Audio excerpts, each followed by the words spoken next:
Lockdown 3 के आदेश को देखें तो पहले ही पेज पर देश भर में शराब, पान और गुटखा जैसे उत्पादों की दुकानों को कुछ शर्तों के साथ खोलने का आदेश दिया गया है।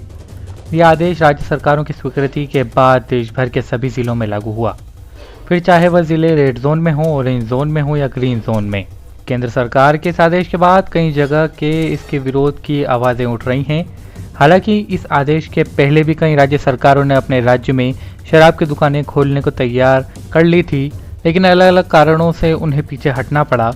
हालांकि अब केंद्र सरकार के आदेश के बाद राज्य सरकारें 4 मई से शराब के साथ साथ पान और गुटखे की दुकानें भी शर्तों के साथ खोल सकती हैं।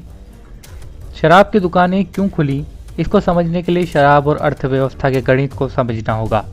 बात करें उत्तर प्रदेश की तो उसे हर साल आबकारी टैक्स से 20,000 करोड़ रुपए का फायदा राजस्व से मिलता है। राज्य सरकार के कर्मचारियों को सिर्फ वेतन के मद में हर साल 18,000 करोड़ रुपए दिए जाते हैं, यानी सिर्फ आबकारी टैक्स से राज्य सरकार कम से कम अपने कर्मचारियों को वेतन तो दे ही सकती है। ऐसा ही कुछ आंकड़ा मध्य प्रदेश का है। इस राज्य में आबकारी टैक्स से करीब 10,000 करोड़ रुपए से ज़्यादा की प्राप्ति होती है। मध्य प्रदेश सरकार के कर्मचारियों का वेतन भी इसी के आसपास है। हरियाणा सरकार को भी आबकारी से 6,000 करोड़ रुपए का राजस्व मिलता है। यानी ऐसे माहौल में जब जीएसटी, पेट्रोल और डीजल पर सरकार को मिलने वाले टैक्स करीब न के बराबर हैं, तो सरकार के सामने शराब की दुकानें खोलने के अलावा कोई विकल्प शायद नहीं रहा। वर्तमान समय में जहां टैक्स कलेक्शन तेजी से घटा है, वहीं सरकार का खर्च तेजी से बढ़ा है।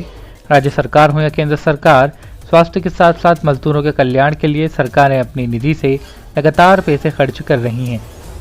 सरकार ने ऐसा क्यों किया, ये सवाल बड़ा है। देश और दुनिया की सरकारें इस समय कोरोना से लड़ रही हैं। सरकारों के सामने संकट ये है कि वो लोगों की जान बचाएं या अर्थव्यवस्था। इस सवाल का जवाब अगर आम नागरिक की तरह सोचें तो जान बचानी ज़्यादा ज़रूरी है, लेकिन जब सरकार की तरह सोचेंगे तो जान बचाने के साथ साथ अर्थव्यवस्था बचाना भी उतना ही ज़रूरी नज़र आएगा। अर्थव्यवस्था का असर सीधे सीधे हमारे जीवन पर पड़ता है, और अगर हम जिंदगी बचाने के लिए बाजार को लंबे समय तक बंद कर देते हैं तो इसका असर जीवन पर भी पड़ेगा। भारत जैसे देश में करोड़ों लोगों के रोजगार चले जाएंगे और उनके सामने भूखे मरने की नौबत आ जाएंगी। शायद यही वो कारण है कि कोरोना के लगातार बढ़ रहे मामलों के बावजूद भी सरकार ने बाजार को खोलने का फैसला लिया है।